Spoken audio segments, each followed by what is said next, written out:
Bon, il faut savoir que maintenant ça va faire bientôt 3 mois que j'ai ma boutique au 29 rue de Strasbourg à Plouescat et en 3 mois j'ai bien sûr, appris plein de choses et c'est plein de choses, j'avouerai, que j'aurais adoré les savoir avant de commencer cette folle aventure d'avoir, la boutique de mes rêves, avec un nuage fleuri. Donc j'avais envie de vous faire un peu les 6 choses, 5 ou 6 choses, je sais plus ce que j'ai mis sur ma liste, les 5 ou 6 choses que j'aurais aimé savoir avant de lancer ma boutique. Puisque ça reste peut-être bateau pour certains, je le savais, mais je pensais pas autant en fait. Donc je me dis que peut-être une petite piqûre de rappel, ça fait de mal à personne.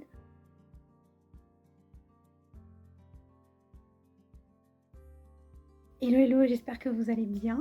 Aujourd'hui on se retrouve pour une nouvelle vidéo YouTube et ça fait plaisir. Je suis équipée. Aujourd'hui je le prends comme ça en mode micro. Peut-être que pour les prochains je le prendrai plus en mode micro-cravate puisque c'est censé être un micro-cravate.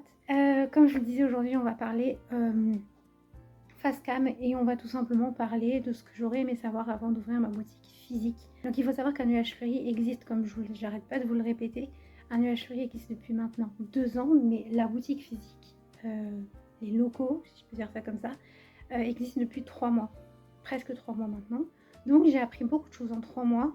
Voilà, il y a bien sûr plein de choses positives à avoir un local, je vais pas vous mentir, que j'en ferai peut-être une vidéo. Ça peut être aussi très sympa de voir les deux côtés. Donc voilà. Alors bien sûr, en tant qu'auto-entrepreneur déjà, ça reste quelque chose d'important, mais en tant qu'artisane, je trouve encore plus. Mais je trouve que c'est encore plus important quand on a un local, puisqu'il y a des charges fixes, enfin il y a des charges à payer, alors que quand on n'a pas de local, bah, on n'a pas de loyer ou quoi que ce soit. L'argent quand on a un local, c'est giga important. Ouais, on va pas se mentir. C'est le truc, je crois, je savais en me lançant avec ce local, je savais que ça allait être super important. Mais je pensais pas que ça allait être aussi anxiogène, dans le sens où même si pour l'instant je peux pas payer, je vais pas vous mentir, je peux pas pour mes 3 mois, je ne peux pas me permettre, enfin je ne peux pas pour l'instant me payer le loyer toute seule. Donc du coup il y a plein de gens de ma famille qui m'aident, ça y a aucun souci et mon Dieu que je les remercie amplement. Mais sans eux, je ne pourrais pas subvivre à mes besoins, dans le sens où même si j'arrive potentiellement, j'ai quand même de l'argent de côté dû à mes marchés d'avant et mes ventes d'avant. Donc j'ai quand même pas mal d'argent de côté. Mais c'est-à-dire qu'à l'heure actuelle, si je vais payer mon loyer de suite, à l'heure actuelle, je n'aurai plus d'argent sur mon compte pro. Onéreux, ça reste un loyer à payer. On rajoute à tout ça du coup l'électricité, etc., etc. Plus plus l'URSSAF, plus tous les abonnements qu'il y a, que ça soit internet ou autre, plus les coûts des matières premières, ça fait beaucoup d'argent. Alors que quand moi j'étais, comme je peux comparer quand même, vu que j'étais dans mon petit garage où j'avais juste mon petit bureau, j'avais littéralement juste mon argent de matières premières en fait. J'avais pas à penser à tout le loyer, toute l'électricité, même si l'URSSAF, j'y pensais très souvent. Mais mais j'avais pas à penser tant à ça, car que j'avais pas à penser tant qu'à ça. Et déjà qu'avant je me payais pas énormément, je vais pas vous mentir que ça fait 3 mois que l'argent part au loyer en fait. Que grâce à mes économies d'avant, je peux m'aider à me payer mes matières premières. Mes matières premières restent à ma charge, mais c'est pas demain la veille que je vais me payer quoi. Donc l'argent, mine de rien, qu'on le veuille ou non, ça reste quelque chose de très important. Et quand on a un loyer à payer tous les mois, que tu fasses de l'argent ou pas, parce que très sincèrement, que tu fasses des ventes ou pas, il faut à telle date avoir payé ton loyer. Donc en fait, on s'en fout que tu aies fait des ventes ou pas. Donc j'avouerai que pour le mois de février, j'ai fait pas mal de ventes, donc j'étais contente. Au mois de mars, c'était le désert complet en boutique. J'ai fait 250 €. Voilà. Heureusement que, en fait, le gain que je gagne pour le moment, c'est vraiment pour mes matières premières. Donc voilà, c'est pas avec tout ça que je vais gagner ma vie. Donc, je le savais, bien sûr, que sans l'argent, on ne peut pas aller bien loin avec une boutique physique. Mais je pensais pas que ça allait être aussi bam, quoi. Voilà. Je pensais pas que ça allait être aussi d'un coup, autant dans le dur tout de suite, j'ai envie de vous dire. Donc voilà. Ensuite, je trouve, en fait, ça, c'est littéralement le problème, je pense, que de tous les artisans et entrepreneurs. Mais je trouve que quand on a une boutique physique, c'est encore pas pire. Mais ça fait partie des choses aussi que j'avais pas pensé. Et je trouve qu'avec en ayant un loyer, il y a des trucs qui se sont amplifiés. C'est-à-dire que tout ce qui est organisation, en fait, il faut que la boutique soit remplie tout le temps. Faut que la boutique soit remplie tout le temps. Il faut que les mails soient envoyés tout le temps. Les relances tout le temps. Ça fait partie un peu de l'encadrement un peu auto-entrepreneur. Mais je trouve qu'avec une boutique, c'est multiplié x 15 les réseaux sociaux, parce que forcément, il faut te faire connaître ta boutique. Parce que autre que, par exemple, pour les marchés, quand tu fais juste les marchés où tu vends juste en ligne, moi, je faisais ce qu'il fallait, mais je ne faisais pas le 1/3 de ce que je fais actuellement. C'est-à-dire que pour faire connaître la boutique, forcément, faut beaucoup parler, faut beaucoup parler de la boutique, et ça, c'est tout le temps sur les réseaux, tout le temps. C'est pour ça que je fais des vidéos YouTube, certes, pour vous montrer les aléas du décor, mais aussi pour faire connaître ma boutique, parce qu'on ne sait jamais, YouTube est grand. Donc j'alimente comme je peux de différents contenus que je peux quand j'ai le temps et quand ça ne me met pas trop de pression. Et en fait, c'est du temps invisible que personne ne voit. Moi, je vois parce que c'est moi qui fais. Mon entourage le voit parce que ils le voient. Mais les clients, ils ne le voient pas. Pour eux, on fait juste, entre guillemets, les créations et puis basta. Sauf que c'est moi qui fais... Encore, ma mère est secrétaire indépendante, donc j'ai fait appel à ses services pour m'aider à tout ce qui est administrativement parlant, parce que je ne m'en sortais pas, parce que c'est pas du tout mon truc. Donc elle est là pour m'aider, etc., etc. Elle fait ça, enfin, voilà, c'est son métier, quoi. Donc bref. C'est le seul truc, c'est-à-dire que, pareil, c'est pas beaucoup, parce que techniquement, elle fait pas non plus des heures de fou de Dieu. Mais je la paye aussi, parce que tout salaire mérite... tout travail mérite salaire, plutôt. Donc forcément, il y a ça aussi qu'il faut prendre en compte dans l'argent. Mais c'est ça en moins qui est fait dans mon temps, qui est potentiellement invisible. C'est-à-dire que je peux peut-être m'octroyer un peu plus au réseau, au mail ou à l'organisation. Je ne sais combien de temps à répondre aux mails pour les futurs mariés. Je ne sais combien de temps à passer commande. Je ne sais combien de temps à répondre, à m'organiser, à tel jour je fais tel truc, etc. etc. Et techniquement, dans la semaine, je fais pas tant de création que ça. Alors ça, pour le coup, c'est pour les entrepreneurs qui ont, oui ou non, une boutique ou non. Je trouve que les réseaux sociaux, c'est certes un truc de fou, mais on te dit pas, quand tu deviens entrepreneur ou artisane, on te dit pas que tu vas devenir créatrice de contenu. Moi, je vais pas vous mentir, un nuage fleuri, j'ai créé parce que j'adore un nuage fleuri, parce que j'adore les réseaux sociaux. Donc je m'étais dit, pourquoi pas former les deux en même temps, ça serait super chouette. Les artisanes qui ont une boutique ou pas, les réseaux sociaux, c'est une partie trop importante qu'on oublie très régulièrement de mentionner, en fait, parce qu'on se rend compte qu'à l'heure actuelle, en 2026, sans les réseaux sociaux, moi par exemple, je sais qu'il y a énormément de gens, à croire que voilà, mais je sais qu'il y a énormément de gens qui viennent en boutique qui m'ont connue via Facebook. Instagram, pour l'instant, c'est pas trop, mais je sais que si Facebook n'était pas là, si j'étais pas sur Facebook, si un nuage fleuri n'était pas sur Facebook, je n'aurais pas de clients. Très clairement, je vais pas vous mentir. Donc, en 2026, c'est super important d'être genre taqué sur les réseaux. Je dis ça, mais je suis pas forcément la plus haute taquée. En tout cas, j'essaye.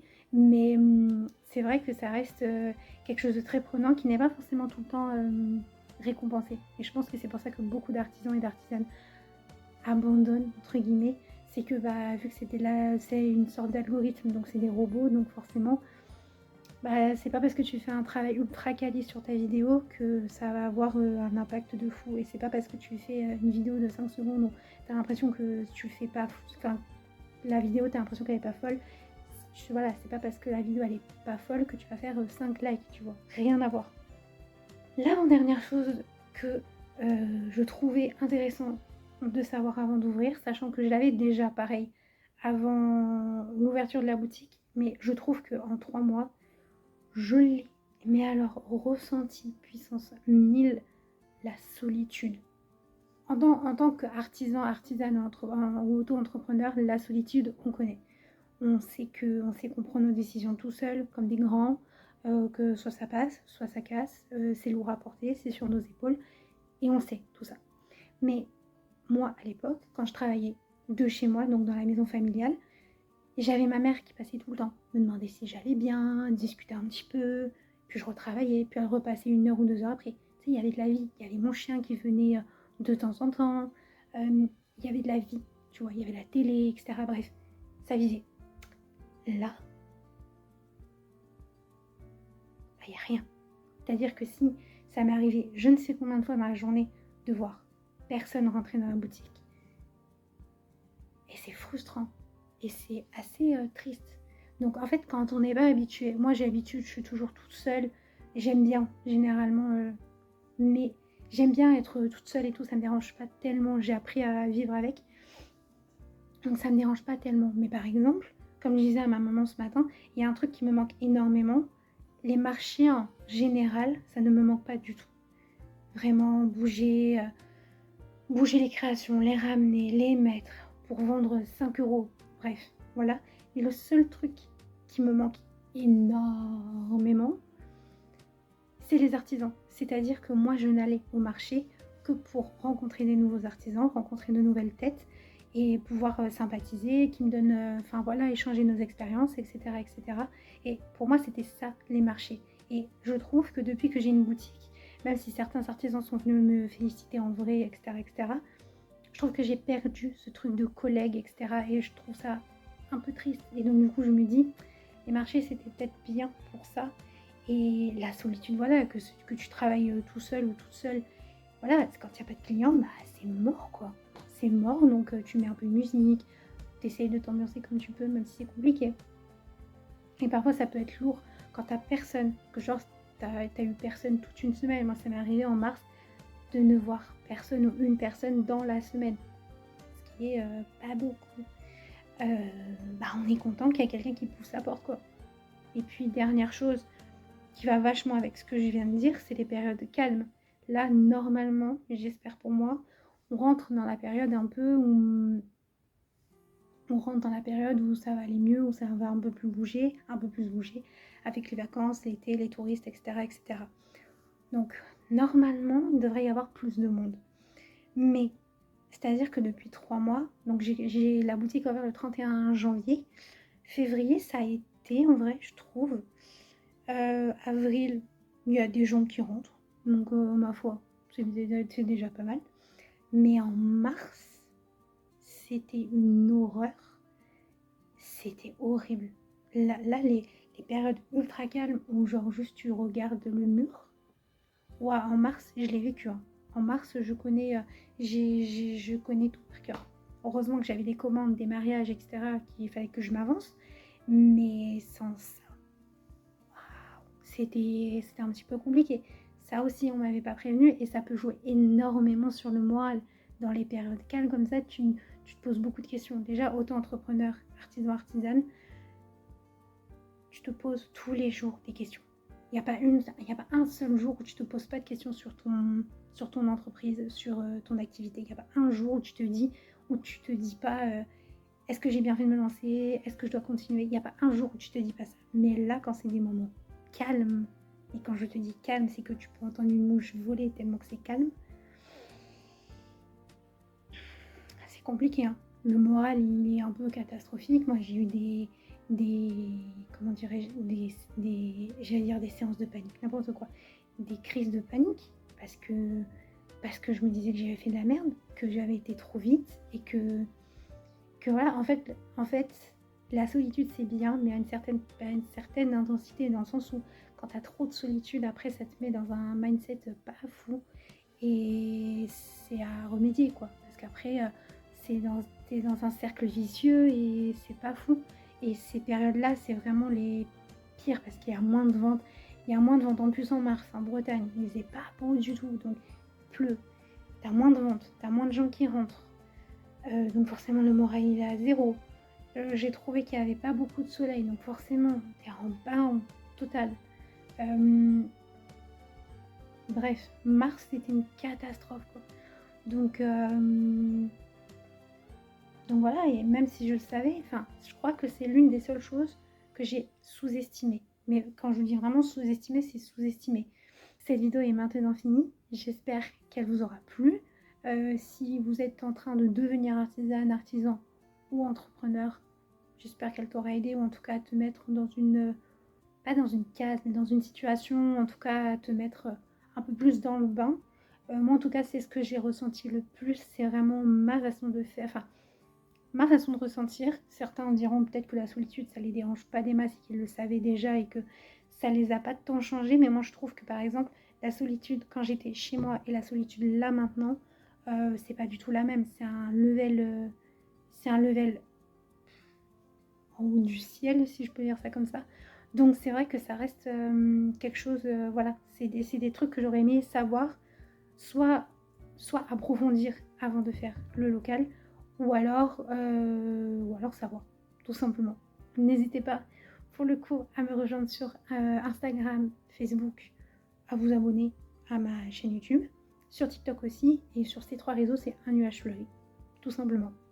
Je vous embrasse et je vous dis à dans 2 semaines pour un weekly vlog. Salut, salut!